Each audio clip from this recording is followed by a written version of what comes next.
nagambyeko ba journalists baffe ko era ba journalists bannamawulire abakola omulimu gw'entertainment nawuliddeko abamu mbu muli banyiivu olw'okuba mbu nabagambye mbu temumanyi luzungu nabiwulidde nga muli eyo mbu muntuulidde obukuukulu mwekamba buulire mmwe mwe bannamawulire mmwe abali eyo abantuulira obukuukulu mbu Junior yagambye kati mbu tetumanyi luzungu mbu Diamond Platinum mbu twamubuza nabagambye mukole ku luzungu lwammwe saagaye temumanyi luzungu naye abantu Diamond Platinum wama ne wabawamu ne wabulawo munnamawulire amubuuza ebibuuzo ebyamagezi n'otulya kino ekyana kya BBS mb'oyambadde otya ku buko abamu bayizeyo mwali bakubi ba bifaananyi bya birthday party ku mbaga now you are journalists naye nga tukimanyi mwali bakubi ba bifaananyi ku mbaga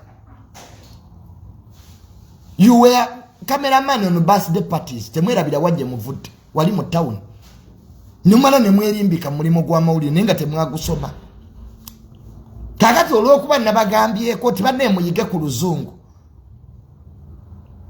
mukuba bukubi mbogo ba YouTuber ne mwekweka nga Diamond Platinum aze ne mwekweka emabega nobody can ask in English program zembozi mukatizi bamazeewo ba YouTuber muddeyo omuyimbi ng'owamanyi oyo agenda kujja mukula obutabo musoma oluzungu omuntu wama obuuza ebibuuzo ebitegerekeka nti music industry ya Uganda ne ya Tanzania mwetebulabako ku interview z'amawanga malala ne ono omwana Brian wako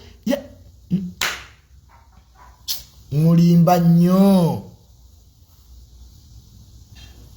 omuntu loga mbu before you done anything kati ate ekitanabakolebwa kibeera kitya done mbu Diamond Platinum before you done anything let us first welcome oyo mwandi mujjeka mazima ddala bannamawulire baffe ab'entertainment tukimanyi mwali bakubi ba bifaananyi ku party abamu you are cameraman on birthday parties ne mujja mwerimbika mulimo gwa mawulire naye aka English ko izo program za YouTube akyakola program mu luzungu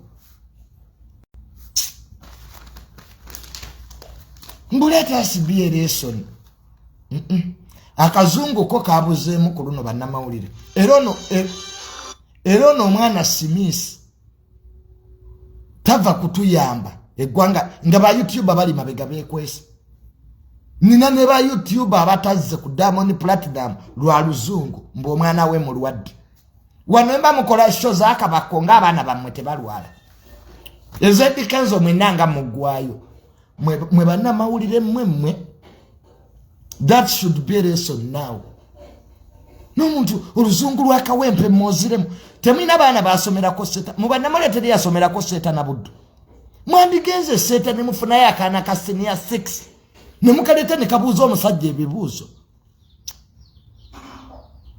kati Brian wako yabadde abuuza ki ONBS nalaba kino ekyana kya BBS mbu you addressed badly onuboko yabadde azze kuwasa mukwase ennaku in fact omulimo gw'abamawulire mwekube mutoki abasinga obungi bali bakubi ba bifaananyi ku birthday party ngera balina amakampani awo mu kibuga naye kati mbu basinya journalist not insane ebibuuzo bye mwabuuza byabadde bya kisiru nnyo nemwe abatakopa ku BBC wano we muba mukola interview ne Maama Fiina mubeera bangi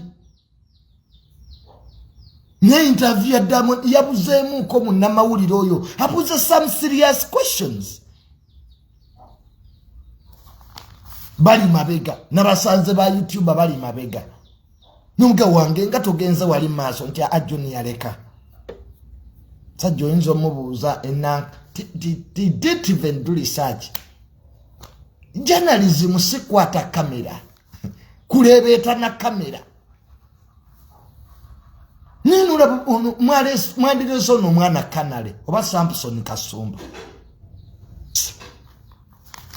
Ebyo Oluganda byo mubikola. Ebyo byantebe mu ntebe byo mubimanyi. N'ekisa eggwanga lino kutuula mu buti. Ne tutuula mu buti Makerere ne tudda mu byekisiru. And after we call ourselves journalists. That nobody can pose a serious question in English. A sensible one. Nabawulidde mbu mwanyigidde kati nze Junior ne bwonyigira ogenda kunkola ki? Era bamanyi ka Junior kasiru tekategeera. Nze Banamawulire nze ne bwe munyigira. Teri kimusobola kunkola. Era mujja kumaliriza mwampala na wala nadda ne munnesonywa. Era mujja kunkyaza ku YouTube zamu. Nengera wano mazo bayishamu eggaali. Next time be prepared. Wandika questions eziri serious. Make research about Africa. Umusajja jayimbye Diamond Platinum. Compare Nigerian industry. Why is Nigerian industry doing better than East Africa? If you be sensible, logical. Newe munabanga muri Banamawulire nga mwali ba cameraman. Abamu kumwe mwina kwata mikolo gya kuziika. Newe lwalero muri ba YouTuber. That's the problem our country is facing. Ne kati ze Junior nze yasigalawo okubyogera kati munaye mujja kumpalana. Kati ze lyo Banamawulire mu Uganda ayinza okumpala no entertainment. Era bannesonyiwadde. Bamanyira alaka Junior tekategira we babira bagambo mbombera mutamivu. Neze mbamba gambi ya mazima. Nze Junior ndi kutulusi. So nawulidde muntu ulidde obukuku nze temusobola kumpalana nze Mawulire. I'm news myself. Nze Mawulire. Junior mpalanikeka. Nze na mumanyira bali abayimbi bamwe ababeguya. Nze Junior Banamawulire gwe neguya. I'm the truth. Kakati oyinza otyokera ku macha mboziguleko olutalo luyali. You journalists. Ndi ali mutaka tulwana n'abajjeno. Tulwana n'abakano mutaka. Sajja bayine seteri mu tewaliwo ba mafia. Basinga babbi bataka sente. Nekati onyegire mbu mwantulidde obukuukulu mbwera mbu mugenda kunvuma. You are wasting time. Nze Junior si wala nate tebampalana. Ate seguya bayisawe. Seguya. Gwe ngati Junior si kwagala obonyambi. Nze content. Omugenzi Isimalo we yaleka wonze. Nze mulamuzi wa social media yasigalawo kati ompala noti aluyale. I'm the news myself. Nze Mawulire. Nawulira abamu kumwe mwagambo temujja kuddamu kunkyaza. Nemmwe kambabulireko mmwe ba journalists abamu. Nze Junior nina byenjagala mu nsi luyale. Sina birooto. Mbu Junior nja kubaako emupi nze sina birooto. Amu I am. Yesu bamubuuza uwa yunaga amu I am. Chendi. So ba journalists baffe nga temunadda mu byampalana. Mwandibadde mutereza kazungu ako ka English kabuzeemu. Mugende mugula obutabo bwa Pitu. Sigire Pitu English. So nze ba journalist temuyinza kunsobola. Temunsobola nze. Nze sina kyenfuna Mawulire. Not at all. Neberera wange nakweyogerera. Nze neyogerera byange.